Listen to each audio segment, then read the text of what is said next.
Hello everyone, welcome to UPSC APSC quick guide channel. అయితే మనం recent previous వీడియోలో మనం అటార్నీ జనరల్ ఆఫ్ ఇండియా గురించి చూసామన్నమాట. ఎవరైనా వీడియో చూడకపోతే చూడండి, ఎందుకంటే ఇప్పుడు నేను చెప్పే ఈ advocate general of the state ఏదైతే ఉంటుందో సేమ్ మనకి అటార్నీ జనరల్ ఆఫ్ ఇండియా లాగే ఉంటుంది, కొంచెం చేంజెస్ మాత్రమే ఉంటాయి. ఎవరైనా కానీ ఈ వీడియో చూడకపోతే కంపల్సరీ ఆ వీడియోని వాచ్ చేయండి, ఓకేనా. అయితే ఇప్పుడు మనం ఈ టాపిక్లోకి వెళ్దాము. Advocate general of the state అనమాట. Advocate general of the state అంటే ఎవరు? Advocate general of the state అంటే ఇలా అయితే he was the highest law officer of the state యొక్క హయ్యెస్ట్ లా ఆఫీసర్ అంటారు. అంటే ఏంటి అంటే ఇప్పుడు గవర్నమెంట్ ఆఫ్ ద స్టేట్, ఇప్పుడు ఆంధ్రప్రదేశ్ ఉందనుకోండి, ఆంధ్రప్రదేశ్ స్టేట్ గవర్నమెంట్ని అన్ని కోర్ట్స్లో రిప్రజెంట్ చేస్తారనమాట.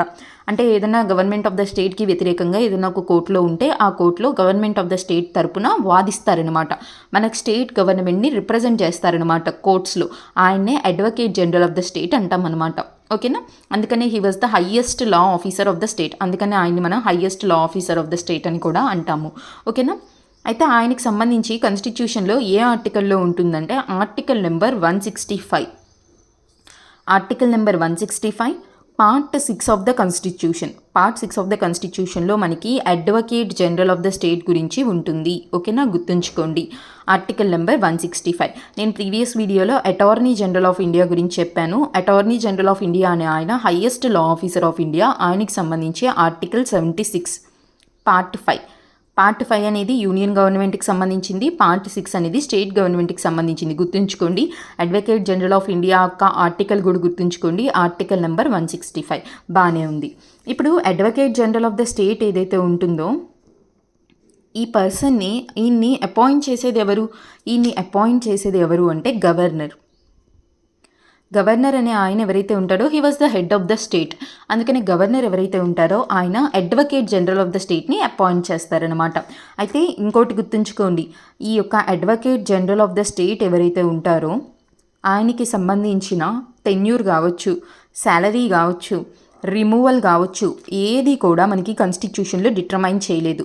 అంటే ఆయన ఎన్ని సంవత్సరాలు పనిచేయాలి, ఆయన శాలరీ అనేది ఎవరికి సమానంగా ఉండాలి, ఆయన్ని రిమూవ్ చేసే ప్రాసెస్ ఏంటి, ఇది ఏది కూడా మనకి కాన్స్టిట్యూషన్లో ఎక్కడా కూడా మనకి మెన్షన్ చేయలేదు, ఓకేనా, గుర్తుంచుకోండి.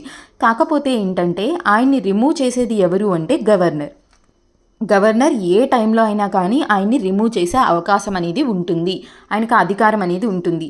ఈ advocate general of the state ఎవరైతే ఉంటారో it is not a permanent office, అదొక పర్మనెంట్ ఆఫీస్ కాదు, ఓకేనా. అంటే ఎలా అయితే మనం యూపీఎస్సీ, ఎస్పీఎస్సీ, లేకపోతే మనకి ఈ యొక్క controller and auditor general of India, election commission, అవన్నీ మనకి permanent bodies. But this advocate general of the state అనేది పర్మనెంట్ ఆఫీస్ కాదు.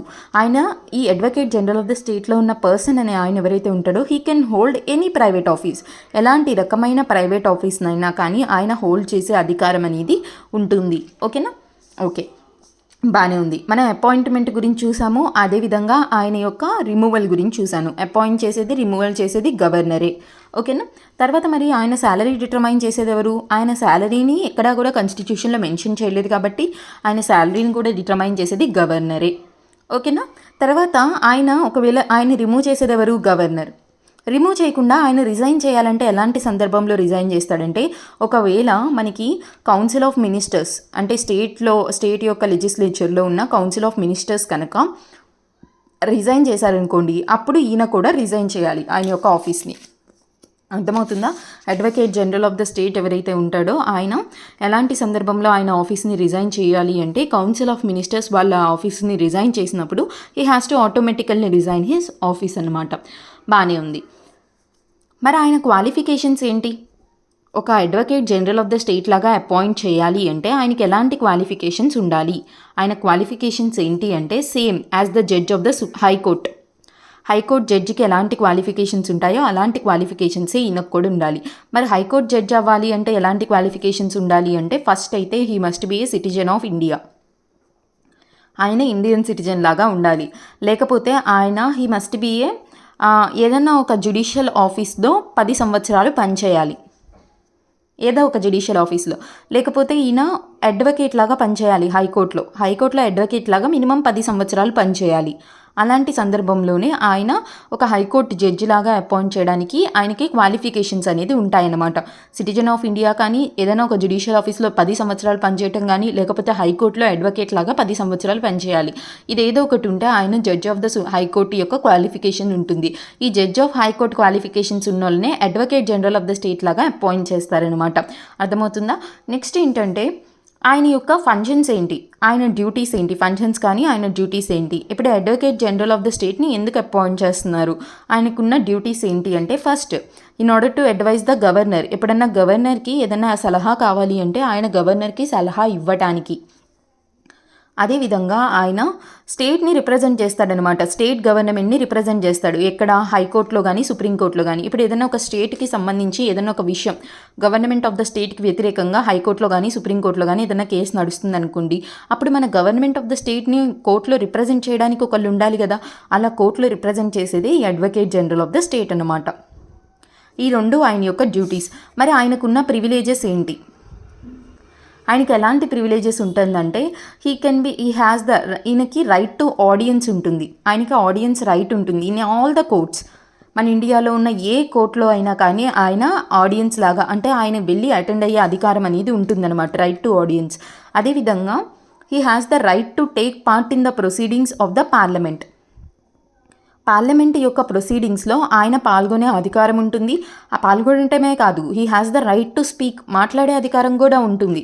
కానీ ఓటు వేసే అధికారం అనేది ఉండదు పార్లమెంట్ ప్రొసీడింగ్స్లో. ఓకేనా? అంటే ఆయనకి ఎలాంటి రైట్ ఉంటుంది? ఇది చాలా ఇంపార్టెంట్ రైట్ అనమాట. అటార్నీ జనరల్ ఆఫ్ ఇండియాకి ఇదే ఉంటుంది, అడ్వకేట్ జనరల్ ఆఫ్ స్టేట్కి కూడా ఉంటుంది. అడ్వకేట్ జనరల్ ఆఫ్ ఇండియా స్టేట్కి ఏంటంటే, స్టేట్ లెజిస్లేచర్లో ఆయన మెంబర్ కాదు. యాక్చువల్గా స్టేట్ లెజిస్లేచర్లో ఆయన మెంబర్ కాదు. అయినప్పటికీ he can take part in the ప్రొసీడింగ్స్లో టేక్ పార్ట్ చేయొచ్చు. అదేవిధంగా ఓటు వేసే అధికారం కూడా ఈయనకి ఉంటుంది. ఓకేనా? తర్వాత ఈయన స్టేట్ క్యాబినెట్లో ఎలాంటి రకమైన మెంబర్ కాదు. ఇదంతా కూడా మనకి advocate general of the state అనమాట. చాలా చాలా important. Attorney general of India గురించి చదివిన వాళ్ళకి ఇది చాలా ఈజీగా ఉంటుంది. ఒక డిఫరెన్స్ ఏంటంటే, గవర్నర్ అక్కడ ప్రెసిడెంట్ అపాయింట్ చేస్తారు, ఇక్కడ గవర్నర్ అపాయింట్ చేస్తారు, అంతే. ఓకేనా? అయితే ఒక క్విక్ రీక్యాప్ అనేది మనం దీని గురించి చూసుకుందాం అనమాట. Quick recap. ఓకేనా? ఈ అడ్వకేట్ జనరల్ ఆఫ్ స్టేట్ ఎవరైతే ఉంటారో ఈయన highest law officer of the state అనమాట. ఆయనకి సంబంధించి ఆర్టికల్ నెంబర్ 165లో ఉంటుంది, పార్ట్ 6 ఆఫ్ ద కాన్స్టిట్యూషన్లో ఉంటుంది. ఆయనకి సంబంధించిన శాలరీ కానీ, రిమూవల్ కానీ, టెన్యూర్ కానీ ఎక్కడా కూడా కాన్స్టిట్యూషన్లో మెన్షన్ చేయలేదు. ఆయన్ని అపాయింట్ చేసేది ఎవరు అంటే గవర్నర్. ఆయన శాలరీని డిటర్మైన్ చేసేది గవర్నర్. ఆయన్ని రిమూవ్ చేసేది ఎవరు అంటే గవర్నర్. ఓకేనా? ఆయన ఏ సందర్భంలో రిజైన్ చేస్తారంటే, ఒకవేళ కౌన్సిల్ ఆఫ్ మినిస్టర్స్ రిజైన్ చేసినప్పుడు ఆయన కూడా రిజైన్ చేయాలి. ఆయనకున్న క్వాలిఫికేషన్స్ ఏంటి? ఆయన క్వాలిఫికేషన్స్ ఏంటి అంటే, ఒక హైకోర్టు జడ్జికి ఉన్న క్వాలిఫికేషన్స్ ఈయనకు ఉండాలి. హైకోర్టు జడ్జి క్వాలిఫికేషన్స్ ఏంటి అంటే, సిటిజన్ ఆఫ్ ఇండియా లాగన్నా ఉండాలి. ఓకేనా? తర్వాత అంటే ఏదైనా ఒక జ్యుడిషియల్ ఆఫీస్లో 10 సంవత్సరాలు పనిచేయాలి, లేకపోతే హైకోర్టులో అడ్వకేట్ లాగా 10 సంవత్సరాలు పనిచేయాలి. అది ఆయన యొక్క క్వాలిఫికేషన్స్. మరి ఆయన యొక్క డ్యూటీస్ ఆఫ్ ద ఫంక్షన్స్ ఏంటంటే, he has the right to advise to the గవర్నర్కి అడ్వైజ్ ఇచ్చే అధికారం ఉంటుంది. అదేవిధంగా ఆయన గవర్నమెంట్ ఆఫ్ ద స్టేట్ని హైకోర్టులో, సుప్రీంకోర్టులో రిప్రజెంట్ చేస్తారనమాట. అదేవిధంగా ఆయన ప్రివిలేజెస్ ఏంటంటే, he has the right to audience in all the courts అనమాట. అన్ని కోర్టులో రైట్ టు ఆడియన్స్ ఉంటుంది. అదేవిధంగా ఆయన right to take part in the proceedings in the state legislature ప్రొసీడింగ్స్లో ఆయన టేక్ పార్ట్ చేయొచ్చు. అదేవిధంగా మాట్లాడే అధికారం అనేది ఉంటుందన్నమాట. This is all about the advocate general of the state అనమాట. ఓకేనా? ఇదంతా మీకు అర్థమైందనే అనుకుంటున్నాను. దయచేసి previous video attorney general of India కూడా చూడండి. చాలా చాలా ఇంపార్టెంట్ కాన్స్టిట్యూషనల్ బాడీ. ఇంకొక కాన్స్టిట్యూషనల్ బాడీ నేను మీకు next constitutional body special officer for linguistic minorities గురించి చెప్తాను.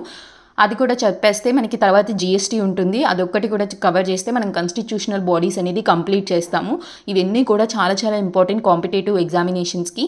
ఈ వీడియో మీకు అర్థమైందనే అనుకుంటున్నాను. ఈ వీడియో కనుక మీకు అర్థమైతే లైక్ చేయండి, షేర్ చేయండి, సబ్స్క్రైబ్ చేయండి. Thank you everyone. Work hard.